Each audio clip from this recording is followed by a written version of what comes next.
आज हिंदी टीजीटी और पीजीटी के लिए और हिंदी से जुड़े सभी कॉम्पिटिटिव एग्ज़ाम्स के लिए राजभाषा हिंदी का पोर्शन बहुत ही महत्वपूर्ण है। इसमें से कई क्वेश्चन बन जाते हैं। आज इसके बारे में हम लोग चर्चा करेंगे।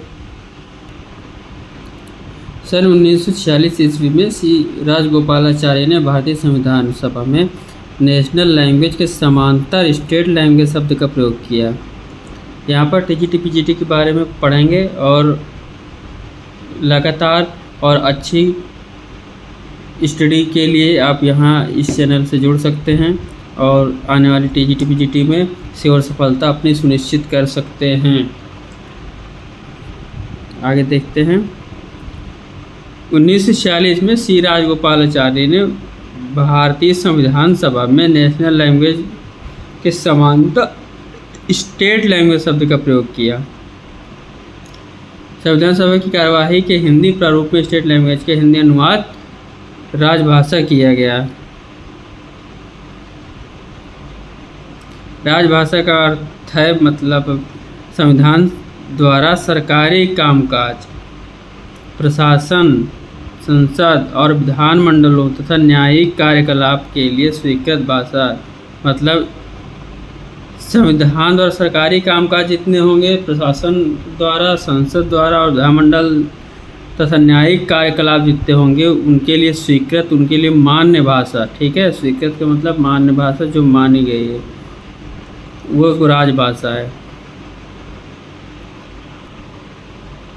1952 में राज्यपाल और सुप्रीम कोर्ट और हाई कोर्ट के न्यायाधीशों की नियुक्ति के अधिपत्रों के लिए हिंदी का प्रयोग सुनिश्चित किया गया।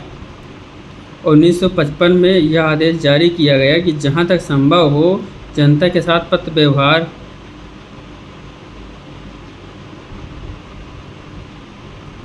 तथा प्रशासनिक कार्यों में हिंदी के प्रयोग को अंग्रेजी के साथ बढ़ावा दिया जाए, पर साथ ही यह बात भी बताई गई कि अंग्रेजी पाठ ही प्रामाणिक माना जाएगा।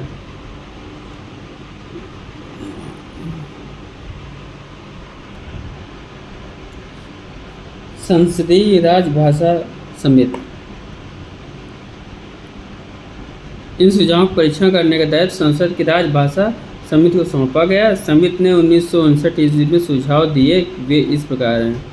जब तक कर्मचारी और अधिकारी हिंदी का कार्य साधक ज्ञान प्राप्त न कर ले तब तक वे अंग्रेजी में कार्य करते रहें। जब तक कर्मचारी और अधिकारी हिंदी का कार्य साधक ज्ञान मतलब कार्य को करने वाले लायक ज्ञान ना आ जाए तब तक वे अंग्रेजी में कार्य करते रहें। 45 वर्ष के ऊपर की उम्र वाले सरकारी कर्मचारियों को हिंदी के प्रशिक्षण छूट देनी चाहिए। उच्च न्यायालय के निर्णयों, आदेशों आदि को अंग्रेजी में ही रहना चाहिए। उच्च न्यायालय के निर्णय जितने ऑर्डर आते हैं और आदेश जितने आते हैं, डिसीजन, ऑर्डर, इन सबको अंग्रेजी में ही रहने चाहिए।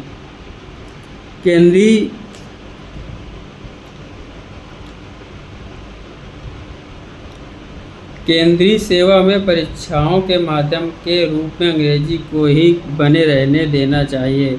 1965 के बाद हिंदी प्रधान भाषा हो जाए, ऐसे सुझाव दिए गए हैं। राजभाषा समिति 1959 में ऐसे सुझाव दिए गए हैं। 1965 के बाद हिंदी प्रधान भाषा हो जाए। प्रधान मीन्स होती है मुख्य, श्रेष्ठ। उपर्युक्त दोनों सिफारिशों पर राष्ट्रपति का आदेश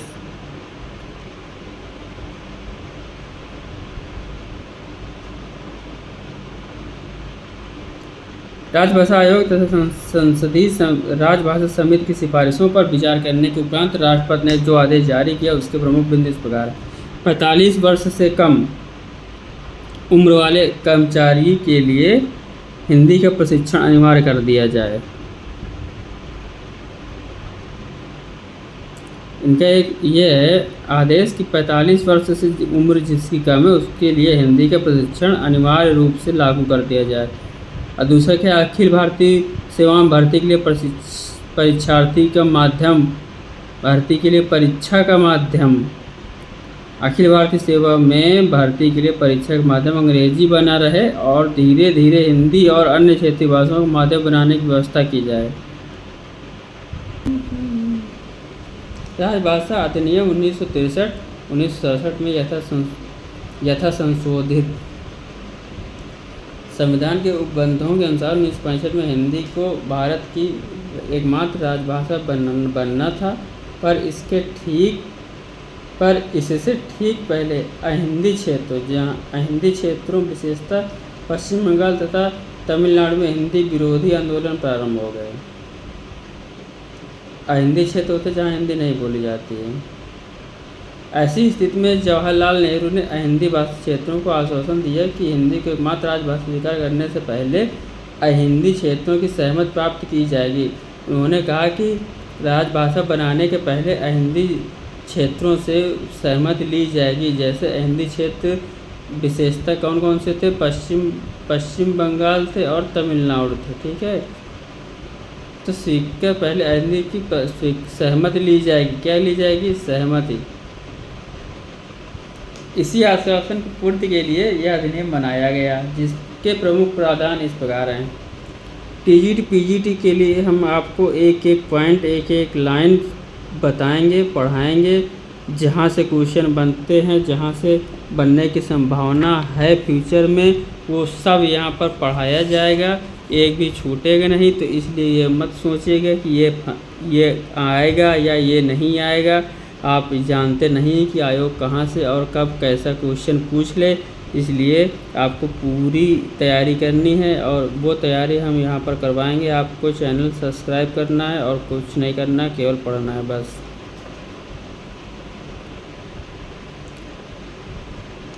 26 जनवरी 1965 के बाद भी हिंदी के अतिरिक्त अंग्रेजी भाषा का प्रयोग यथावत चलता रहेगा। उच्च न्यायालयों के निर्णयों में हिंदी का किसी स्त्री राजभाषा प्रयोग किया जा सकेगा। संघ के संकल्प, अधिसूचना, विज्ञापन आदि दस्तावेजों को हिंदी और अंग्रेजी दोनों भाषा में जारी करना अनिवार्य होगा। एकदम सिंपल सा है, इसमें समझाने जैसा कुछ है नहीं, क्योंकि आप लोग इतना खुद समझदार और ज्ञानी हैं कि इसको मैं 1 घंटा केजी वालों की तरह एक एक अक्षर का अर्थ बताऊं, इतना आप लोग खुद समझदार हैं। जब तक अहिंदी भाषी राज्य, मैंने ऊपर बताया अहिंदी भाषी राज्य पश्चिम बंगाल और तमिलनाडु विशेषता, अंग्रेजी को समाप्त करने का संकल्प नहीं लेंगे, तब तक अंग्रेजी का प्रयोग चलता रहेगा। ठीक है। यह 27 अप्रैल 1963 को लोकसभा में 7 मई 1963 को राज्यसभा में पारित हुआ। यह 10 मई 1963 को अधिनियमित हुआ।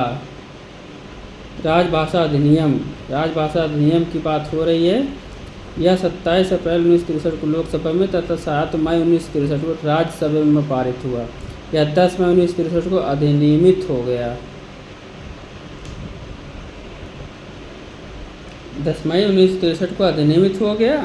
अब फिर क्या हुआ? उसके बाद 1967 के संशोधन के बाद अहिंदी भाषी राज्यों की चिंता तो समाप्त हो गई, किंतु उन लोगों की चिंता बढ़ने लगी जो देश की एकता के लिए हिंदी को एकमात्र राजभाषा के रूप में स्वीकार करना चाहते थे। ऐसी जटिल स्थिति में संसद के दोनों सदनों में एक संकल्प पारित किया गया, जिसके अनुसार हुआ कि सरकार हिंदी के तीव्र विकास और प्रयोग के लिए एक व्यापक कार्यक्रम तैयार करेगी, जिसकी प्रगति की रिपोर्ट प्रति वर्ष संसद में प्रस्तुत की जाएगी। ठीक है, एक व्यापक कार्यक्रम तैयार होगा जिसकी प्रगति की रिपोर्ट प्रतिवर्ष संसद में प्रस्तुत की जाएगी। भारत सरकार राज्यों के सहयोग से त्रिभाषा सूत्र लागू करेगी। इसके अंतर्गत हिंदी भाषी क्षेत्रों में हिंदी और अंग्रेजी के अतिरिक्त एक अन्य भारतीय भाषा विशेषतः दक्षिण भारतीय भाषा का अध्ययन अनिवार्य होगा। त्रिभाषा में क्या क्या होगा? त्रिभाषा में क्या क्या होगा? त्रिभाषा सूत्र लागू होगा। इसके अंतर्गत क्या होगा, हिंदी भाषी क्षेत्रों में हिंदी अंग्रेजी के अतिरिक्त एक भारतीय भाषा विशेषतः दक्षिण भारतीय भाषा का अध्ययन अनिवार्य होगा तथा अहिंदी क्षेत्रों में प्रादेशिक भाषा और अंग्रेजी के अतिरिक्त हिंदी का अध्ययन अनिवार्य होगा। केंद्रीय सेवा में भर्ती के लिए हिंदी अथवा दोनों भाषाओं का ज्ञान आवश्यक होगा। केंद्रीय सेवा में भर्ती, ठीक है, केंद्रीय सेवा में जॉब वगैरह भर्तियों के लिए क्या किया जाएगा, हिंदी अथवा दोनों भाषाओं का ज्ञान आवश्यक होगा।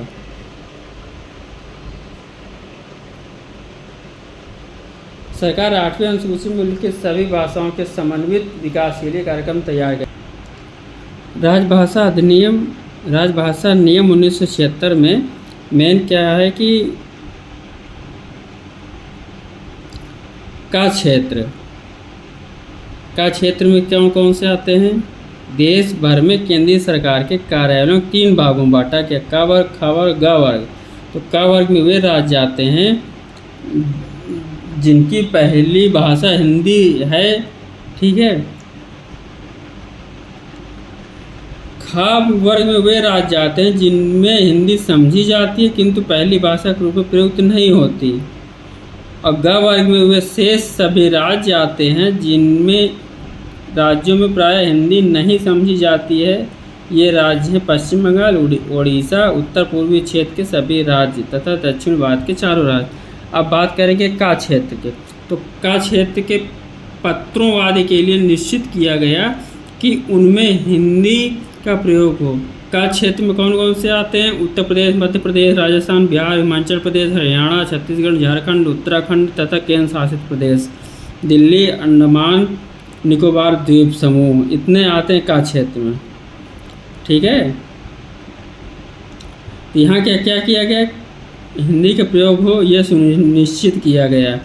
अगर अंग्रेजी प्रयोग किया जाए तो साथ में हिंदी अनुवाद भी भेजा जाए। मतलब यह है कि अगर अंग्रेजी प्रयोग यूज करना है कहीं पर तो उसका हिंदी अनुवाद भी होना चाहिए। और खा क्षेत्र के साथ पत्राचार सामान्यतः हिंदी में हो।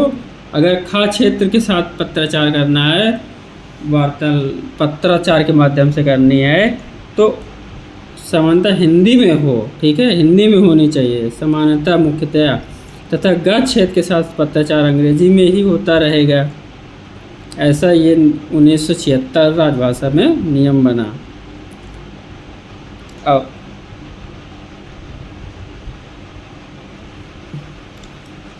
अब देखिए अगला, केंद्र सरकार के सभी फॉर्म नाम पट्ट, सूचना पट्ट, पत्र शीर्ष, मोहरे आदि हिंदी व अंग्रेजी दोनों भाषाओं में होंगे। केंद्र सरकार के सभी फॉर्म नाम पट्ट, सूचना पट्ट, पत्र शीर्ष, मोहरे आदि हिंदी और अंग्रेजी दोनों भाषाओं में होंगे।